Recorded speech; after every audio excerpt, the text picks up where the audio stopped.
Welcome back to another technical deep dive here in the debug zone.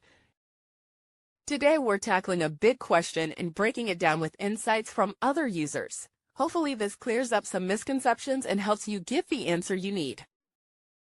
So buckle up, stay a little curious, and let's jump right in.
And that's a wrap.